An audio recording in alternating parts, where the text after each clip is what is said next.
Sir mini massager கன்னு sir இது உங்களுக்கு full body உச்சந்தலையில இருந்து உள்ளாங்கால் வரைக்கும் எங்க பெயின் இருந்தாலும் சரி எல்லாத்துக்குமே யூஸ் பண்ணிக்கலாம் சார். இந்த மொத்தத்துல 4 அட்டாச்மெண்ட் வந்துடும். இது வந்து பாத்தீங்கன்னா ஃபுல் பாடி மசாஜ். எங்கெல்லாம் பெயின் இருக்கோ ஜஸ்ட் வச்சு பிரஸ் பண்ணினாலே போதும், நம்மளே செல்ஃபா பண்ணிக்கலாம். யாரும் நமக்கு பண்ணன்ற அவசியம் கிடையாது உங்களுக்கு. அடுத்து பாத்தீங்கன்னா இது அட்டாச்மெண்ட்டை கழட்டிக்கலாம். இந்த இதை கழட்டிட்டு இல்ல வேற அட்டாச்மெண்ட் ஒன்று போட்டுக்கலாம்.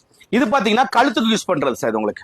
இந்த அட்டாச்மெண்ட் போட்டீங்கன்னா கழுத்துக்கு யூஸ் பண்ணிக்கலாம். இந்த மாதிரி கழுத்துல உள்ள பெயினுக்கு தாராளமா எல்லாருமே யூஸ் பண்ணிக்கலாம் சார் உங்களுக்கு. இந்த மாதிரி நம்மளே செல்ஃபா யூஸ் பண்ணிக்கலாம். யாரும் நமக்கு சொல்லணுன்ற அவசியமே கிடையாது சார். கை கால் வலி, மூட்டு வலி, முழங்க வலி எல்லாத்துக்குமே எல்லா ஏஜ்ல உள்ள பர்சனும் இது யூஸ் பண்ணலாம். வெயிட் கிடையாது, வைப்ரேட் கிடையாது. ஓகேவா சார்? எந்த இடத்துல பெயின் இருக்கோ அந்த இடத்துல வச்சு பிரஸ் பண்ணினாலே போதும். இது கழுத்துக்கு யூஸ் பண்ண, தலை ஹெட்டுக்கு யூஸ் பண்றது சார் உங்களுக்கு. Okay sir. இந்த 2 மசாஜர் சேர்த்து காம்போ ஆஃபர்ல இது தனியா வாங்கினா 1200 ரூபாய், இது தனியா வாங்கினா 1100 ரூபாய். இப்ப ரெண்டுமே சேர்த்து வெறும் 1499 1499 ரூபாய் கொடுக்குறோம். 3 வருஷம் வாரண்டியோட கொடுக்குறோம் சார் உங்களுக்கு. நம்ம ஆபீஸ் திருச்சி தஞ்சாவூர் ரோடு ஆயில் பஸ் ஸ்டாப்ல இருக்கு. இது ஆர்டர் பண்ண கீழே வர நம்பர் 9171314888 இந்த நம்பருக்கு டிஎம் பண்ணுங்க. நாங்க டீடைல்ஸ் சென்ட் பண்றோம். தமிழ்நாடு பிளஸ் ஃப்ரீ ஷிப்பிங்ல கொரியர்ல அனுப்பி விட்டுருவோம் சார்.